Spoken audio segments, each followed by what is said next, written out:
What up? Devil's Advocate Boxing.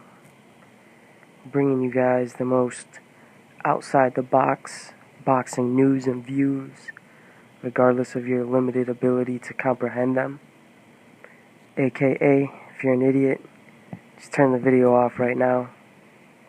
I've heard a lot of people talk about who the greatest fighter of all time is, and it seems to me that a lot of people have a lot of different definitions of the word great. You know, they take a lot of things into account that I just don't think should be, talked about when you're talking about who the best fighter is of all time. I mean, of course we're talking about pound for pound, who the best fighter of all time is. Okay, I don't care what they did for black people. I don't care, how brave they were outside of the ring. I don't care how big of a role model they were. I want to know who the best fighter who ever lived was, okay? So, I'm going to try to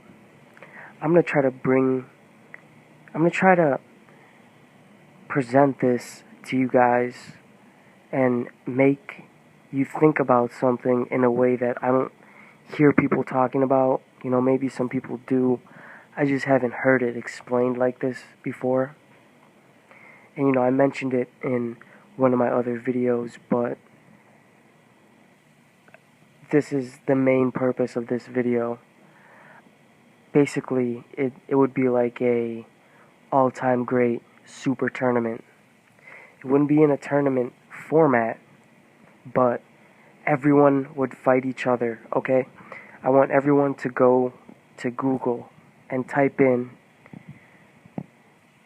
the Ring Magazine top 50 pound for pound greatest fighters of all time. Okay, I'm not trying to, give all this credit to the Ring Magazine, because frankly I think a lot of their rankings are retarded. Okay, and I know a lot of people agree with me, but if you look at their list of top 50 greatest fighters of all time, it at least has the fighters on there that most people would put in this discussion, okay? And if they're leaving anyone out, you can just go ahead and add them in yourself. This is a very subjective discussion. It depends on your perception and how you see things, and I just want to see how a lot of people think. But let's just imagine everyone, all the top 50 greatest fighters of all time, let's just imagine they were all the same weight, okay? They don't have to be all the same size exactly. They don't all have to be the same height, the same build, but let them keep their build. Like I said, Tommy Hearns was a extremely tall, extremely lanky guy who could make welterweight, and that's fine. When you guys think about this, I want you to keep in mind that some people were like that, and for Tommy Hearns' example, let's just say you shrank him down a little bit, like if it was Tommy Hearns versus Floyd Mayweather. Tommy Hearns was a bigger guy. He weighed more, even at welterweight, than Mayweather did.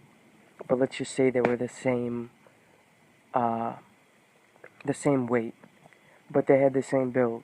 So, Tommy Hearns could be still a tall, lanky, powerful dude, but he's just the same weight as everyone else, okay? It's not that hard to think about, but take all those 50 fighters, let them all fight each other 3 times, okay? Why 3 times? Because, in my opinion, the true mark of a champion is being able to come back and adjust and, be able to do something different the second time, okay? And in my opinion, throughout history, whenever there's a trilogy or a quadrilogy or however many times two fighters fight, the better fighter usually ends up winning more times. You know, Sugar Ray Robinson, I think his first ever loss, don't quote me on this, but I think his first ever loss was to Jake LaMotta. They fought 6 times, and Sugar Ray Robinson beat him 5 times after that. To me, that proves that he was the better fighter. Okay? Now, like I said, Ring Magazine, top 50 pound for pound, best fighters of all time. They all fight each other 3 times. Okay? So, what is that? They have 147 fights. Who would have the best record? I want you guys' opinion. My opinion is that it would come down to 2 fighters, and those 2 fighters are Sugar Ray Leonard. Let's make it 3 fighters. Sugar Ray Leonard, Floyd Mayweather Jr., and Sugar Ray Robinson. Why do I say that? Because, in my opinion, since there's so many different styles, and the all-time great fighters came in all different size, shapes, races, styles,